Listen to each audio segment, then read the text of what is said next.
What human life is when life was in the other forms of life that you see on the planet, nature determined a certain compulsive, instinctive ways of functioning. Once you become human, these lines have been removed. You can act consciously. That means what you call as human potential is not of any kind of measurable limit. It can go as far as you desire or as far as you have the courage to walk.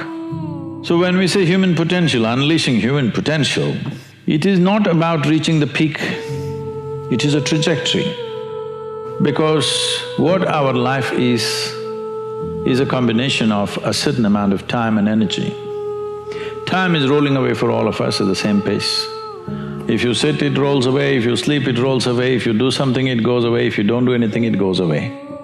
You're happy or miserable, it goes away. Time is running out for all of us. So it's only the energy that you can do different things with.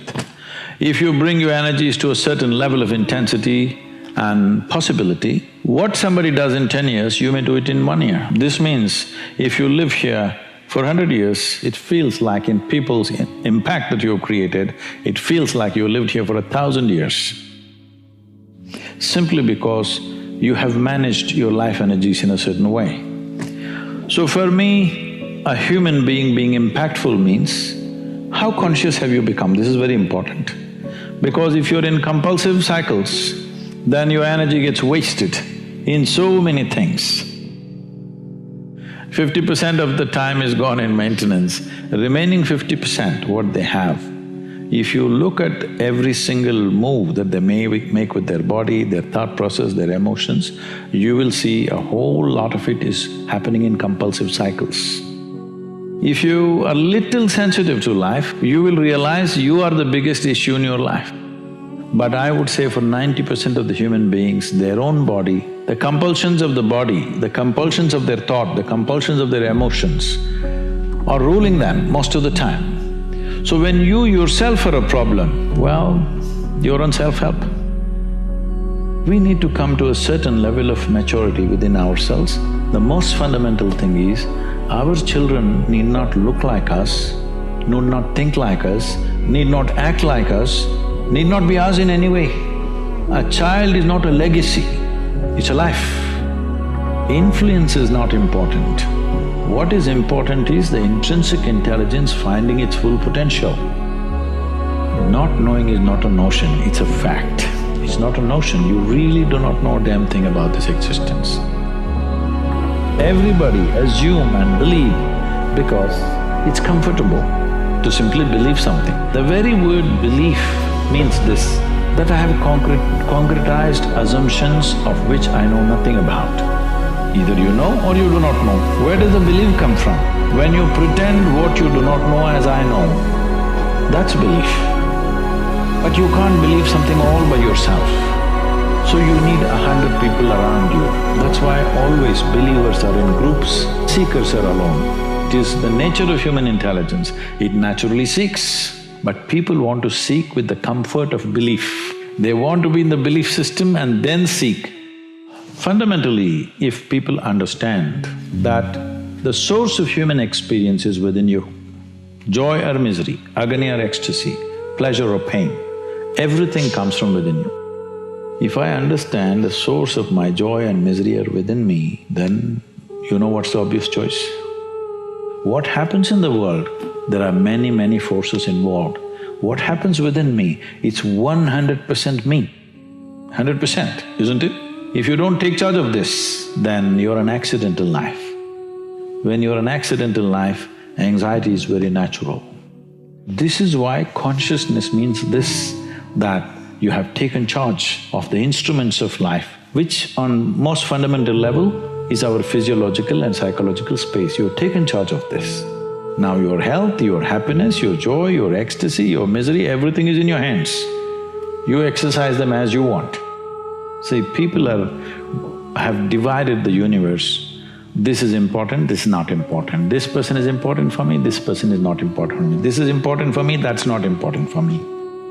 Only when your attention and involvement is indiscriminate does the universe open up to you.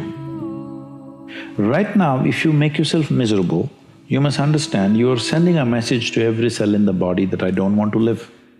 You might not have articulated it in your head yet, but when you become miserable, you notice suddenly your body seems heavy and it's like, doesn't want to get up from this chair. When you're happy, you're willing to bounce at everything and do everything, bend backwards if necessary. Why this is happening is the message has gone to every cell in the body, this guy wants to die. So you want to die, you want to live, you want to die, you want to live. The body is getting confused because you must understand this is a very intelligent body. It's taking instructions from you. Every cell in the body has enormous sense of memory and intelligence. Because you're sending contradictory messages, you're not dead, you're half dead. You can give it any number of exotic names. Essentially, you have turned your intelligence against yourself. We can talk, if inspiration is what you need, encouragement was what you need, I'm willing to talk. But talks will not bring solutions, they will bring some clarity. Solution will come only when you take a proper inward step. Because I'm not interested in how much somebody is doing, I'm very interested in how they're doing it, because that's what changes the quality of who we are.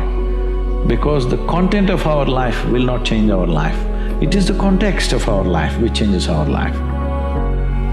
But there's no such thing as this is my life and that's your life. This is a living cosmos. Everybody is free to capture as much as they want.